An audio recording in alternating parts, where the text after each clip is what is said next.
Mr. Speaker, what is it going to take for this Prime Minister to fire the Minister from Edmonton, the Minister of Employment? It seems that every day there are new revelations surrounding this scandal-plagued minister. And with each of these new revelations, it is crystal clear to seemingly everyone but the minister and the Prime Minister that that minister is about the last person in this House who should be sitting around the cabinet table. Let's look at the facts. The Minister of Employment was a partner with one Stephen Anderson in a shady PPE company called Global Health Imports. This is a company that has been sued by multiple clients and has been ordered by Alberta courts to pay back $7.8 million for ripping off clients. Those are judgments of Alberta courts. Not only that, the minister almost certainly violated the Conflict of Interest Act. More specifically, the Conflict of Interest Act is clear that a minister of the Crown shall not be involved in the operations of a business. Text messages reveal that someone named Randy from Global Health Imports was intricately involved in the business during the very same time that the Minister of Employment sat in Cabinet. More specifically, those text messages reveal that this Randy from Global Health Imports was involved in a $500,000 shakedown of a California-based client that had ordered PPE equipment. At the behest of this Randy, the client, the Gowie Group, transferred $500,000 to Global Health Imports. The PPE was never delivered, and the Gowie Group has commenced legal action claiming, among other things, wire fraud. Now, the Minister of Employment says he's not that Randy, except for the fact that at all material times the Gowie Group believed that the Randy in the text messages is the Minister of Employment. The minister's business partner, Stephen Anderson, has admitted that there is no one from Global Health Imports named Randy other than the minister. The text messages reference Randy as a partner. We know that the minister had been a partner. The text messages place this Randy in Vancouver. Turns out the Minister of Employment was in Vancouver at the same time, and no one can find this other Randy. There's no plausible explanation as to who this other Randy could be. Weird. The only reasonable inference that can be drawn is that the Randy in the text messages is the Minister of Employment. Yep. And therefore, the Minister of Employment broke the law and violated the Conflict of Interest Act, and on that basis alone should be out of Cabinet. Yep. But, Mr. Speaker, there's more. Recently we learned that Global Health Imports, while the minister was an active partner in the company, made 2 bids for federal contracts in which the company held itself out as a wholly owned Indigenous company. What? Now, the problem with that is that it isn't a wholly owned Indigenous company because neither Anderson or the minister are Indigenous. What they did, what the minister did, what his business partner Anderson did is clear. They tried to take advantage of the government's Indigenous procurement program to obtain government contracts. In short, what they tried to do was to steal contracts that should be awarded to legitimate Indigenous businesses. This is cultural appropriation that is completely disgusting. Yes. and it is something else. It's called fraud. It's called fraud. Follow the money. And it raises questions of potential criminality involving the minister. Now, the minister says he had no idea that it's all Anderson who did this behind his back.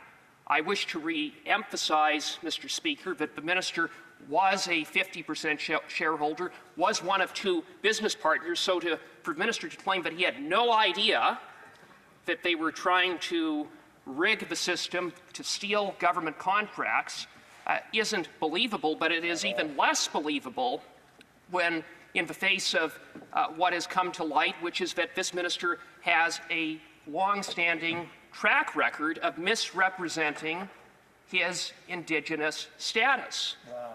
And in that regard, I would note that this is a minister, according to news reports, who, as far back as the 2012 Liberal Convention, when he was seeking a party nomination, represented himself to be Métis. In 2015, after he was elected, the Liberal Party, in a social media post, listed the minister as one of 10 Indigenous Liberal MPs elected. Now, the minister said he was Métis back in 2012, but then when he got elected to this place between 2016 and 2018, he repeatedly characterized himself as a non-status Cree. Now, the minister kept referring to himself in that way, non-status adopted Cree, I should clarify, referencing his adopted great-grandmother who he claimed had Cree roots. He even touted that he had a Cree name called Strong Eagle Man.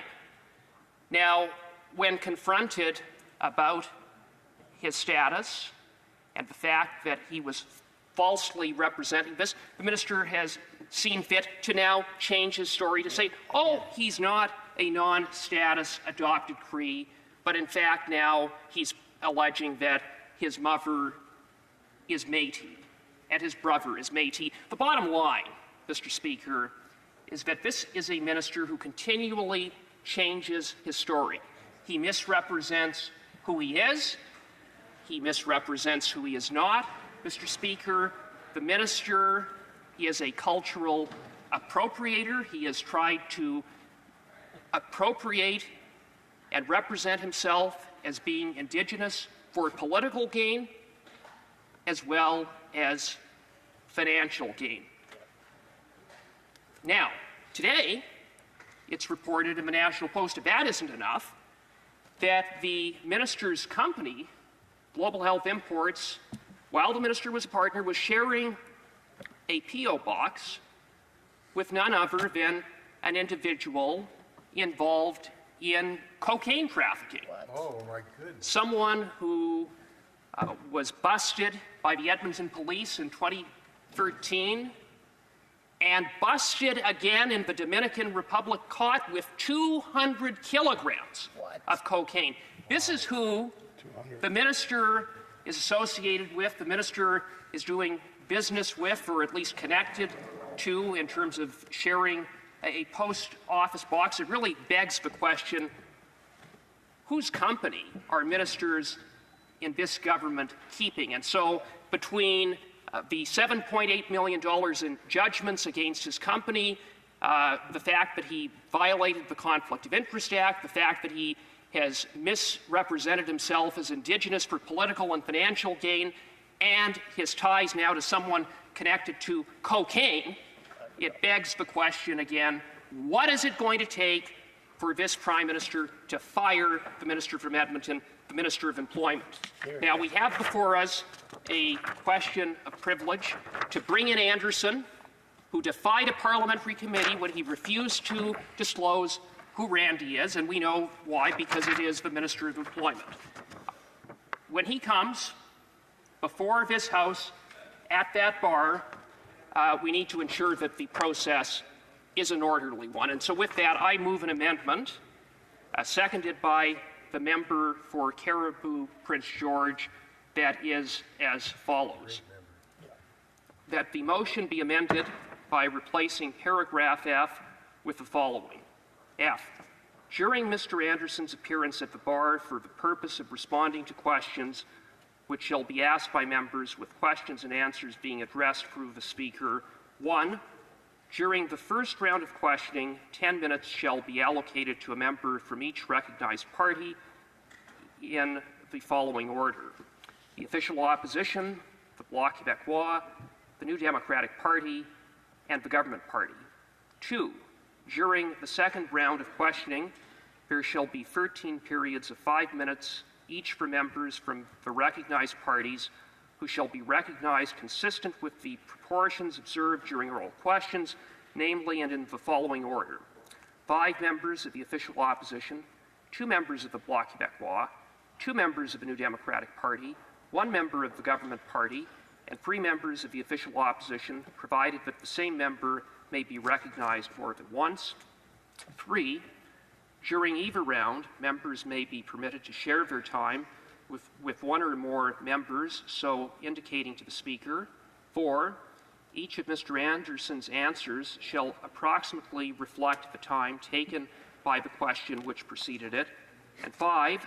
The Speaker may, at his discretion, suspend the sitting briefly during the questioning. G. At the expiry of the time provided for questioning, and after Mr. Anderson has been excused from further attendance, the House shall resume consideration of the usual business of the House for a Wednesday. And thank you. Good amendment.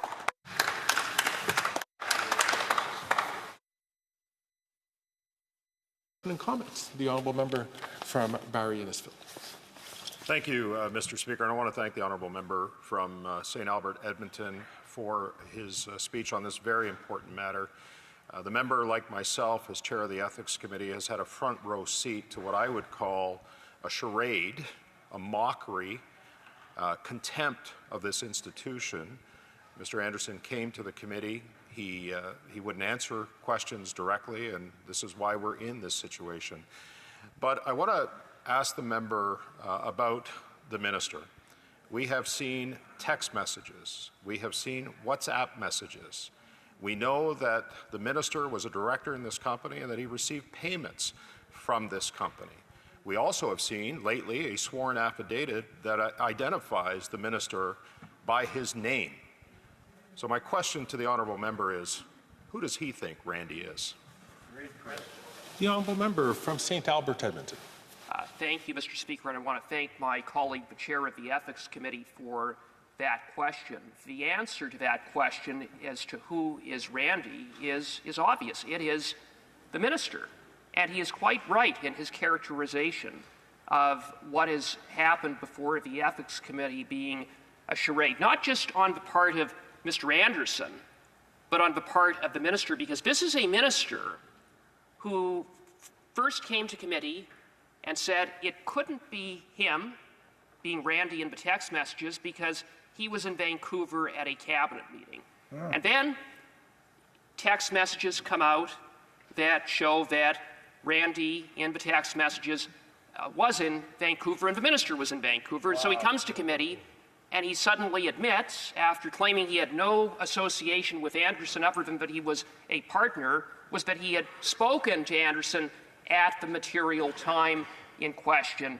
So it is not only, he has been frankly not forthcoming all along, and we need answers.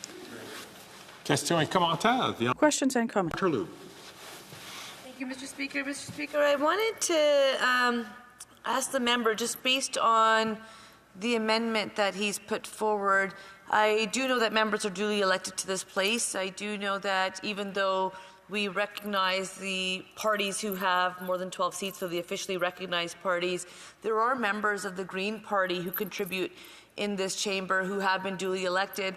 And so I just wonder if the member would be interested in actually providing space to the leader or the members of the Green Party, or at least one of them, to be able to ask questions. I know within his amendment he suggested people could share time, but to acknowledge those individuals who have been duly elected in this chamber, would the member have any interest in ensuring that all people represented in this chamber are able to ask questions as he's suggesting we should do?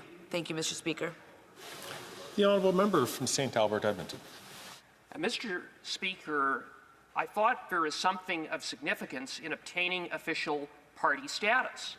And it should mean something, official party status. And the Green Party doesn't have official party status. They have 2 members of Parliament. They're the equivalent of independent members of Parliament. So if the Green Party wishes to participate in debate, in committee, then what they should go about doing is convincing Canadians to vote for them and to elect more Green MPs. And with respect to the debate that will take place and the questioning that will take place with respect to Mr. Anderson, if the Liberals want to cede their time to the Green Party, I invite them to do so.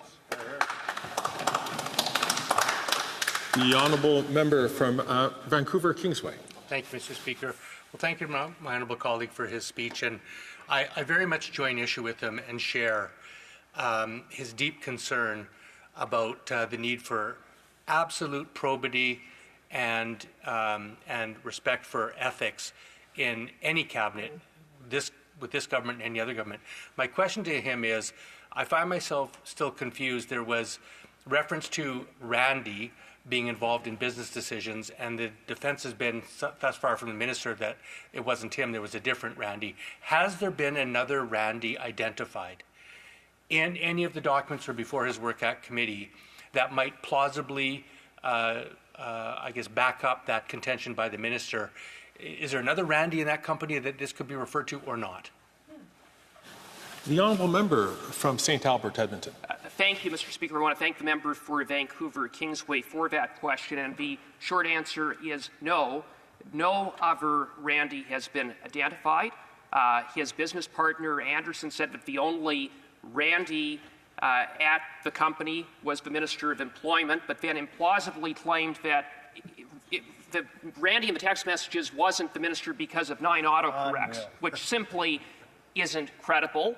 And the minister himself can identify no other Randy, and when Global News embarked upon finding out who that other Randy is, the only Randy they were able to come up with is the minister. The honourable member from Medicine Hat, Cardston Warner. Thank you very much, Speaker, and thank you to my colleague from St. Albert, Edmonton, for his great speech and the work that the committee's been doing on this matter. It's very, very important. I appreciated the words he spoke this morning, Speaker, and one of the things that struck me repeatedly when he said is this Prime Minister has an obligation to Canadians and to the credibility of this House to deal with those who have been found either in contempt or corruption or any sort of things that would bring government to disrepute. I'd like to ask the member through you, Speaker, if he can identify a reason in his mind why the Prime Minister has been hesitant, reluctant, or just negligent in dealing with this minister. The honourable member from St. Albert, Edmonton. Mr. Speaker, I would submit that perhaps the reason why the Prime Minister has been reluctant to deal with the minister is that the Prime Minister has engaged in similar conduct as the minister. The minister violated the Conflict of Interest Act. Well, the Prime Minister violated the Conflict of Interest Act, not once, but twice. In fact, the Prime Minister has the dubious distinction of being the first Prime Minister to be found guilty of violating the Conflict of Interest Act. So that may shed light on the Prime Minister's reluctance to fire this corrupt minister. Yep. Question and commentaire. The honourable member from Brantford Brent. Thank you, Mr. Speaker, and I thank my honourable colleague for his excellent speech. Now, we know from evidence that both Mr. Anderson and the Minister of Employment have both denied having any communications with each other since his election in 2019. How do you reconcile those points with the fact that a story broke which confirmed that the minister reached out to Mr. Anderson with respect to an outstanding per-later bill? The honourable member from St. Albert, Edmonton. Mr. Speaker, we learned about that because the minister got caught as a result of additional text messages. The minister represented, as the member pointed out, that he had no communication with Mr. Anderson. Then text messages revealed that Verandi in question was in Vancouver while the minister was in Vancouver, and he was asked to explain that. He then tried to explain that he had communicated with Mr. Anderson about a Purolator bill, but not about the $500,000 shakedown. Coincidence? I think not. And by the way, it's very interesting calling or making inquiries to Anderson about paying a bill. That pertains to the operations of a business. So it raises even more questions about this minister violating the Conflict of Interest Act.